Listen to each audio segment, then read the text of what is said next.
All right, everybody, here we go. It's Friday. Friday night. Um, I ordered that pan gasket, man. I don't know if it was yesterday or the day before that. I think it's the day before that. We got it today, so pretty dope. Thank God it came through. Shout out to my boy Mark, MB Performance. Ordered it through his site. Showed up pretty quick, so that was cool. We got some sealant in there on the four corners. Shout out to Nick, the engine builder at Next Gen. He told me what to do and where. So anybody that's watching this and wondering, I'll tell you what he told me. You know, I'm always down to give out free game. He told me on the engine side, not the oil pan side, you want to put RTV on your four corners. So where the front cover and the block meets or whatever, where this guy meets, you want to do that corner. So what I did was I put my RTV on all four corners, you know, back here too. And then I laid the gasket on top of it. And then I set the pan on top of that.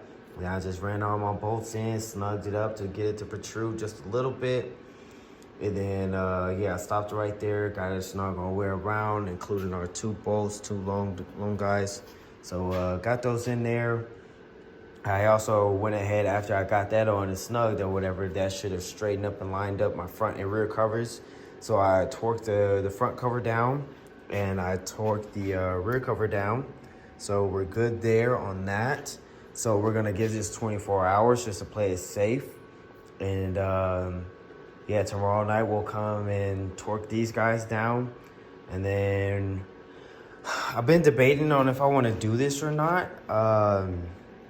I would like to have the clutch on the back of this thing, honestly. So I'm gonna pull this off, try to stick the clutch on it, and see if I can put it back on a stand, which I highly doubt is gonna let me do. But we'll try it. And if not, it's all good, you know, we'll just set her down, no big deal. And I wanna get the clutch on it. And then after that, a last thing that I'll have to handle is getting the rest of the lash caps for the valve train, and then go ahead and assembling that. We'll oil up our push rods, drop those guys in, and put all the lash caps on, put the rocker assembly on, torque everything, and then that'll be that. So we're sort of getting there.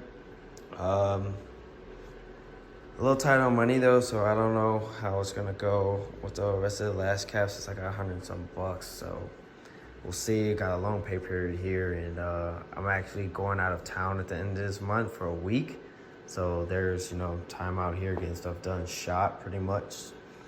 But I get paid during that time, so when I come back, maybe I'll order it while I'm gone, and then I'll go ahead and do it when I get back. I don't know. We'll see. I'll keep you guys updated on that. But yeah, it's pretty much all we got going on. Can't do much else right now.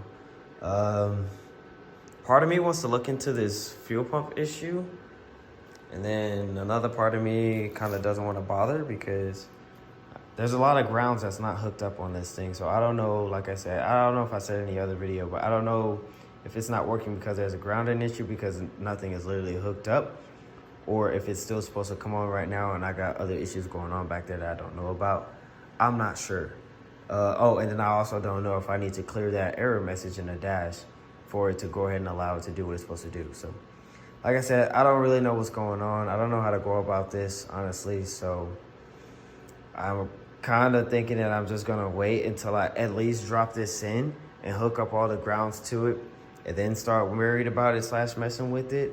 If it doesn't work then, and hopefully by the time I'll have access to a plug-in, try to clear everything. If not, then, we'll figure it out and go about it. I just really hope and pray that we don't have to drop those tanks again, because that would freaking suck. Especially after I just poured a little bit over 5 gallons worth of good E85 in there. So we'll see, man. We'll see.